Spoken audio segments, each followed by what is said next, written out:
there, Hive Scum, and welcome to 2 Minute Tactics, a guide for new players to survive outmanned and outgunned in the depths of the Underhive. Today we'll focus on a great combo of blast templates using the Palanite Sergeant with Enforcer Shotgun and the hip shooting skill alongside a Palanite Patrolman with Photon Flash Grenades.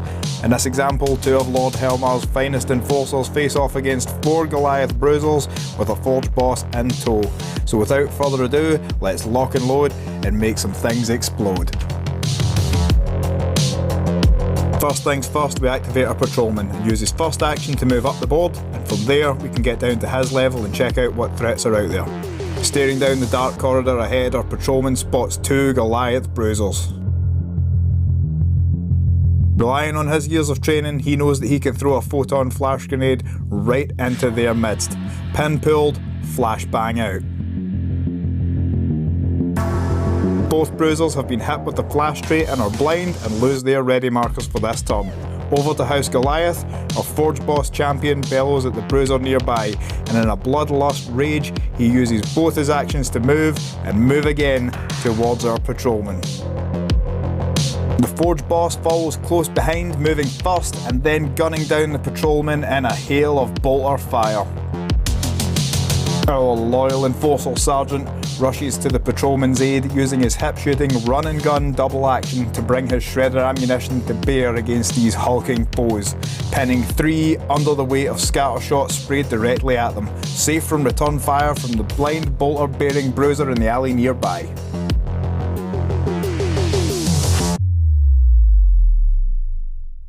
So, welcome to the more kind of laid back, informal after action debrief side of things. If this becomes a regular series of video, I think this is how I'm going to set it up, so there's the bit of the kind of in-universe sort of battle report stuff, and then the more kind of you just talk to your pals about different things you can do in your hobbies. So with that being said, I'm just going to go over the concept and components of what you've just seen. So this has been inspired by loosely real world police force tactics, mostly drawn from kind of American ways of doing things, and the concept for enforcers, how they're set up, particularly in early gameplay, is you're always going to be outmanned, but just because you're outmanned, you shouldn't ever be outplanned, meaning that you should know all of the things that your gang can do really well and kind of capitalise on that. And generally at the start of a campaign, say a Dominion campaign, you're going to have access to fairly good armour, fairly good weapons, because your crew size is somewhat limited just by virtue of credit costs and 1,000 point gang creation. Generally speaking, you're going to be able to take most, if not all, of your crew for most scenarios, depending on loadouts and whatnot, and whether or not you lean more into Palanites or Subjugators. The concept that I like to focus on is making 2-man mini gangs, i.e. pairing up ideally a champion with a group activation next to someone else with a complementary loadout. So the likes of this example, it is the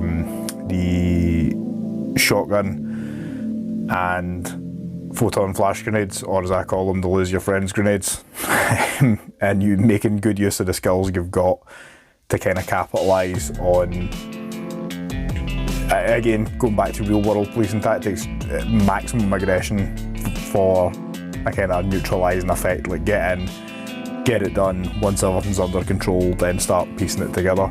And that's really what Enforcers are. Enforcers are a sort of mid-range control style gang, not as control style as say House Delac for talking sake, but they're still kind of more geared in that direction. They're somewhat defensive, but you can play them very aggressively to then get in a position to be defensive retrospectively, if that kind of makes sense. So with the 2-man teams, the way that I like to run it is a sergeant with a shotgun and a patrolman with Photon Flash Grenades and just a stub gun as he comes with. You can double this up, so having 2 sergeants, 2 patrolmen, and run it as a sort of pincer movement at various ends of the board.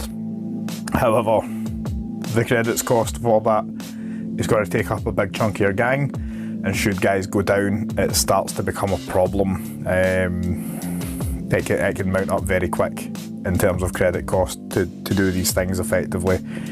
Again, I like the shotguns for more Zone Mortalis or anything where you're generally going to be playing in the dark, or anything close and confined just due to the template. The photon flash grenades are pretty good in my opinion, and that you don't need to be overly accurate with them. If it scatters a bit, it's fine, as long as it doesn't bounce into a wall, it's okay. But as I've highlighted here, they are the lose your friends grenades. So if you're throwing this pincer move at them, you would run up, photon flash grenade, and then blap blap with a shotgun, receive the limited return fire you're going to get.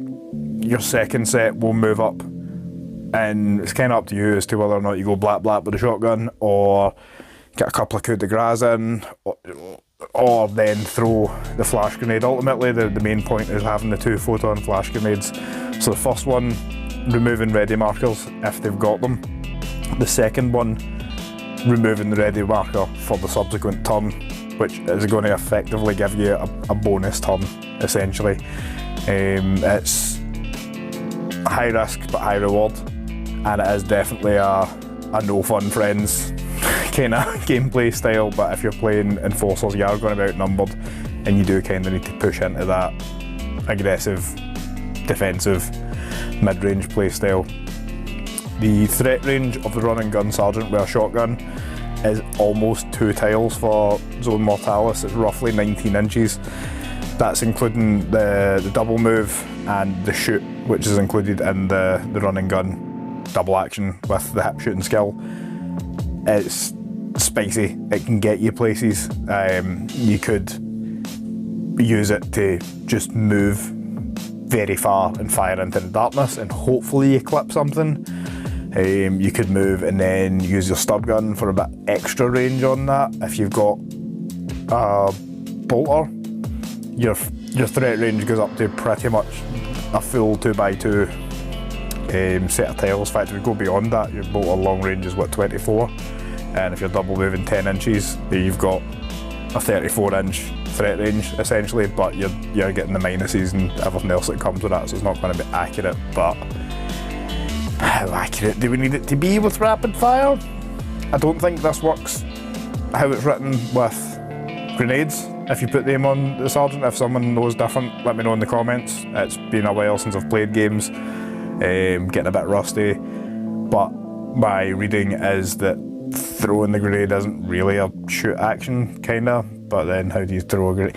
Anyway, you know what I mean. I think it's more kind of meant to be in the spirit of do it with a gun, so do it with a gun. The threat range of the patrolman, so grenades are strength times 3 for kind of maximum yeetage, so that's 9 inches, which is roughly the length of a flamer template as well, so just keep that in the back of your head. And a Zone Mortalis tile is about 2 inches give or take, so for all you can't pre-measure, you kind of know roughly where you are. Anyway, went on an odd tangent. So, patrolman with grenades, moving and then shooting, i.e. moving yeet grenade, you can stretch that out to about 14 inches, so this is something to bear in mind. It's not really a perfectly overlapping kind of arc of fire between the two guys, but it's pretty close. It's as near as I can get it, and it's just making the best use of that as well. With your 2-man teams, you are going to be outnumbered, and I can do subsequent scenario videos if there's any kind of demand for it on how to make best use of group activations, in terms of how do we get out of a bad situation if you're going first, if you're going second, that kind of thing. In this scenario it was set up 5-2 in terms of Goliath versus patrolman, just to give you an idea of how you can go about it. But as you progress, you can develop this into utter madness. So, stick a grav gun on the sergeant. Now forgive me for how I'm using PowerPoint. I'm doing it on a phone. It's very difficult to edit, but here we are. So sticking a grav gun on a sergeant, the notes for this are, I literally just wrote, this is spicy and mean. So just look up the effects of a grav gun. Off the top of my head, seismic being a keyword, so everything gets pinned. It doesn't matter if you can't not get pinned. Seismic overrules that, stay on the ground, haha. Likewise, webbers, any kind of web gun on the sergeant, again you've got that running gun skill. It's going to give you the same sort of 14-inch threat range, but web is just mean. Web is mean, and it's helping you kind of build credits if you're getting to capture people and all that sort of stuff. The other thing to consider with this is sticking in a cyber mastiff onto your sergeant and also doing this combo.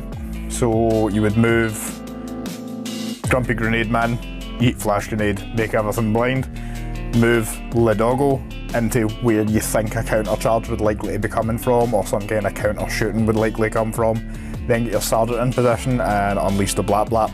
So your cyber mastiff, as mean as it is to put the doggo in the line of fire, that's what he's there for. He's a speed bump, he's blocking out charges, and because of how target priority works in Necromunda, if he's the closest, you're going to need to shoot at him or pass some checks to shoot at somebody else, and it's a good deterrent to your sergeant or patrolman. It's predominantly your sergeant being charged, but you've always got that counter charge threat there from the cyber mastiff, and no one likes to get chomped by an angry doggo. Other grenades, let your imagination run wild. If you want to start throwing petrol bombs about, or melta bombs, or demolition charges, or whatever your grubby little enforcer hands can get, this can get very upsetting for everybody all around. But then you're starting to lose out on the mid-range aggressive into defensive posture of the gang, and you're starting to try and make enforcers a thing that they're not particularly good at, because they're always going to be outnumbered, generally speaking, in most campaigns most of the time. So keep it in mind with how you're going to build. I am by no means a competitive gamer. I really can't be bothered with it. I like to just roll dice and push plastic and have fun. But there will be people, and let me know in the comments, who will be able to kind of min-max this concept and be like, right, well, you need A, B, C and D, and then you're doing E, F and G, and then if X, Y, Z comes up, you can do option 1, option 2, option 3, that kind of thing. I kind of just like rolling dice and seeing what happens and building kind of fun things to do with how I play gangs. Also working on one to do with Oops Only Dogs, and basically just having everybody with at least one cyber mastiff, and also the idea of Oops Only Subjugators, and yeah, so those might come out in the future. It kind of just depends. Life-wise, time is very, very limited just now, and appreciate it has been some time since I posted anything.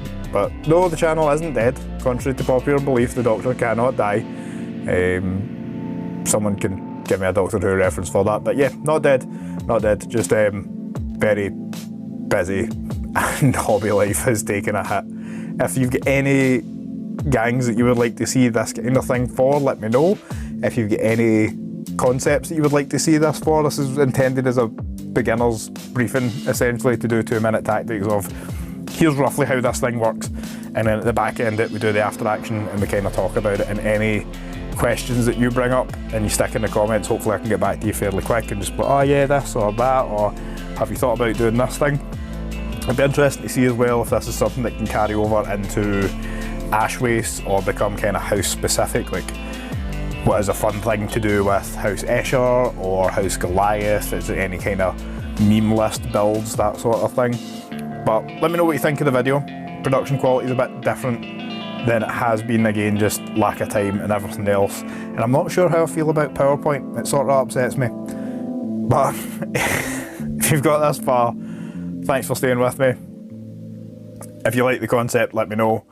If you like how the video's set up, let me know. And if you don't, cool, not everything's for everybody.